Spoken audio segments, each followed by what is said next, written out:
जय हिंद। और आप लोग कैसे हैं? उम्मीद करता हूं कि आप लोग ठीक ही होंगे। जो कि आप लोगों को पता है कि यूपी कांस्टेबल भर्ती और यूपीएसआई भर्ती दोनों ही आने वाली है। तो मैं आप लोगों को इसके लिए 25 महत्वपूर्ण सामान्य ज्ञान के प्रश्न लेकर आया हूं। ये सभी प्रश्न पिछले परीक्षाओं में पूछे गए, यूपी कांस्टेबल में जो कि पिछले परीक्षाओं में पूछे गए हैं उससे लिए गए हैं। मैं आपसे यही उम्मीद करूंगा कि आप लोग इन 25 में से अधिक प्रश्नों का सही जवाब देंगे। चलिए शुरू करते हैं हम अपने पहले प्रश्न के साथ। हमारा पहला प्रश्न है, उत्तर प्रदेश के किस शहर को बाघों का शहर कहा जाता है? मैं आपको 5 सेकंड का समय देता हूं, आप इसमें सही जवाब का चयन कीजिए। यदि आपके द्वारा इन 5 सेकंडों में चुना गया ऑप्शन ए लखनऊ है तो आप बिल्कुल सही होंगे, क्योंकि उत्तर प्रदेश के लखनऊ शहर को बाघों का शहर कहा जाता है और उत्तर प्रदेश की राजधानी लखनऊ है। आपको भी ये ज्ञात होना चाहिए। हम देखते हैं अपने अगले प्रश्न की तरफ। उत्तर प्रदेश के किस आर्थिक क्षेत्र में सर्वाधिक महिला साक्षरता है? आपको बताना है कि उत्तर प्रदेश के किस आर्थिक क्षेत्र में सर्वाधिक महिला साक्षरता है। यदि आपने चुना है ऑप्शन नंबर ए केंद्रीय क्षेत्र तो आप बिल्कुल सही होंगे, क्योंकि उत्तर प्रदेश के केंद्रीय क्षेत्र में सर्वाधिक महिला साक्षरता है। हमारा अगला प्रश्न होगा, ट्रांसफार्मर किससे काम करता है? आपको बताना है कि ट्रांसफार्मर किस पर काम करता है। इसका ऑप्शन ए बिल्कुल सही आंसर होगा, केवल प्रत्यावर्ती धारा से। हमारा अगला प्रश्न होगा, निम्न में जल जनित कौन सा रोग है? आपको बताना है इन 4 विकल्पों में से कि जल के द्वारा कौन सा रोग होता है। तो अब इसका ऑप्शन नंबर बी बिल्कुल सही हो जाएगा, क्योंकि हैजा जो है वह जल जनित रोग है। यह जल के जमाव से उत्पन्न होने वाला रोग है।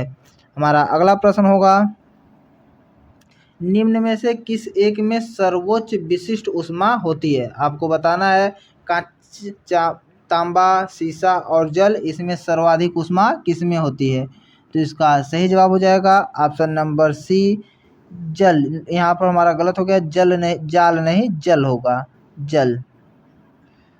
हमारा अगला प्रश्न होगा, विंग्स ऑफ फायर किसकी आत्मकथा है? आपको बताना है कि विंग्स ऑफ फायर किसकी आत्मकथा है। तो इसका सही जवाब हो जाएगा option number D APJ Abdul Kalam. APJ Abdul Kalam की आत्मकथा विंग्स ऑफ फायर है।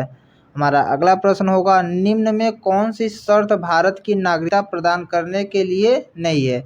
आपको बताना है कि जो ये 4 शर्त दिए गए हैं, अधिवास, पंजीकरण, वंशानुक्रम और संपत्ति स्वामित्व, इसमें से किसके द्वारा हम भारत की नागरिकता प्रदान नहीं कर सकते? यदि आपने चुना है ऑप्शन नंबर डी संपत्ति स्वामित्व तो आप बिल्कुल सही होंगे, क्योंकि संपत्ति स्वामित्व के द्वारा हम भारत की नागरिकता प्रदान नहीं करते थे। बाकी जो ऑप्शन 3 है अधिवास, पंजीकरण और वंशानुक्रम के द्वारा हम भारत की नागरिकता प्राप्त कर सकते हैं।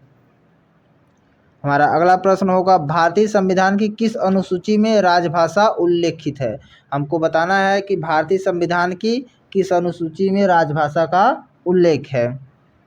तो इसका सही जवाब हो जाएगा ऑप्शन नंबर बी 8वीं अनुसूची। भारतीय संविधान के 8वीं अनुसूची में राजभाषा का उल्लेख है। हमारा अगला प्रश्न है, भारतीय संघ की शक्ति किसमें निहित है? आपको बताना है कि जो भारतीय संघ की शक्ति है वह किसमें निहित है। संसद में, प्रधानमंत्री, राष्ट्रपति या मंत्रिपरिषद में? तो इसका सही जवाब हो जाएगा ऑप्शन नंबर ए संसद में। भारतीय संघ की शक्ति संसद में निहित है। हमारा अगला प्रश्न है, भारत में कार्यपालिका का अध्यक्ष कौन होता है? आपको बताना है कि जो भारत है हमारा देश, उसमें कार्यपालिका का अध्यक्ष कौन होता है। यदि आपके द्वारा चुना गया ऑप्शन नंबर ए राष्ट्रपति तो आप बिल्कुल सही होंगे। भारत में राष्ट्रपति कार्यपालिका का अध्यक्ष होता है। हमारा अगला प्रश्न होगा, भारतीय विदेश व्यापार संस्थान कहाँ स्थित है? आपको बताना है कि भारतीय विदेश व्यापार संस्थान कहाँ स्थित है। तो इसका सही जवाब हो जाएगा ऑप्शन नंबर ए नई दिल्ली।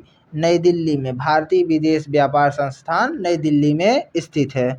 हमारा अगला प्रश्न होगा, भारतीय रिजर्व बैंक का राष्ट्रीयकरण कब किया गया था? आपको बताना है कि जो भारतीय रिजर्व बैंक है उसका राष्ट्रीयकरण कब किया गया। तो इसका सही जवाब हो जाएगा ऑप्शन नंबर सी 1949 में। भारतीय रिजर्व बैंक का राष्ट्रीयकरण 1949 में किया गया था। हमारा अगला प्रश्न होगा, नीला ग्रह के नाम से जाना जाता है। आपको बताना है कि इन जो 4 ग्रह मंगल, पृथ्वी, शुक्र और यूरेनस है, इसमें से किसे नीला ग्रह के नाम से जाना जाता है। तो इसका सही जवाब हो जाएगा ऑप्शन नंबर बी, पृथ्वी। जिस पर हम निवास करते हैं उसे नीला ग्रह के नाम से भी जाना जाता है। हमारा अगला प्रश्न होगा, पृथ्वी के अतिरिक्त किस ग्रह पर वायुमंडल पाया जाता है। आपको बताना है हमारी पृथ्वी के अतिरिक्त किस ग्रह पर वायुमंडल पाया जाता है। यदि आपके द्वारा चुना गया ऑप्शन नंबर बी, मंगल ग्रह, तो आप बिल्कुल सही होंगे, क्योंकि पृथ्वी के अतिरिक्त मंगल ग्रह पर वायुमंडल पाया जाता है। हमारा अगला प्रश्न है, भारतीय मानक समय आधारित है।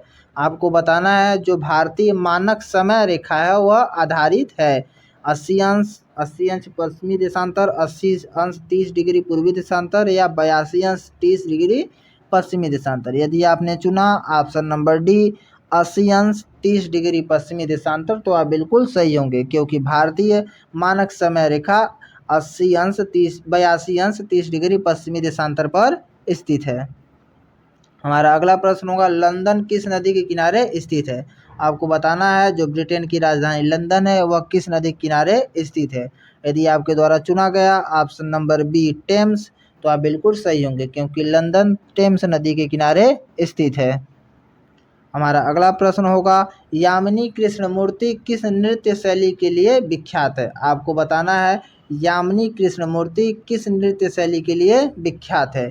यदि आपने चुना ऑप्शन नंबर सी, भरतनाट्यम, तो आप बिल्कुल सही होंगे, क्योंकि यामिनी कृष्णमूर्ति भरतनाट्यम के लिए विख्यात है। हमारा अगला प्रश्न होगा, कला की राजस्थानी और पहाड़ी शैलियाँ किसके लिए प्रसिद्ध है।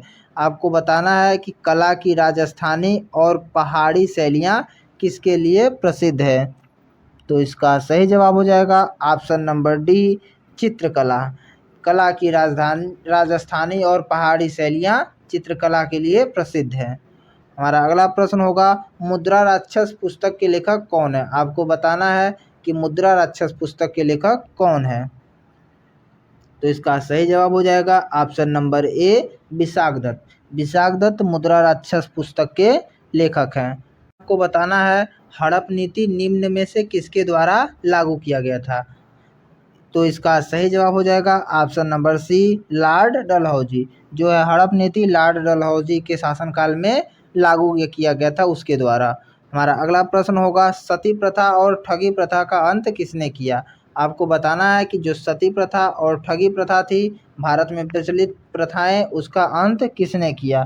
तो इसका सही जवाब हो जाएगा option number D, Lord William Bentinck. Lord William Bentinck ने सती प्रथा और ठगी प्रथा का अंत किया। हमारा अगला प्रश्न होगा, किस शासन के मंत्रिपरिषद को अष्टप्रधान की संज्ञा दी गई थी। आपको बताना है किस शासक के मंत्रिपरिषद को अष्टप्रधान की संज्ञा दी गई थी। तो इसका सही जवाब हो जाएगा ऑप्शन नंबर ए, शिवाजी। शिवाजी के मंत्रिपरिषदों को अष्टप्रधान कहा जाता था। हमारा अगला प्रश्न होगा, दीवान ए अमीर कोही विभाग की स्थापना किस सुल्तान ने की थी।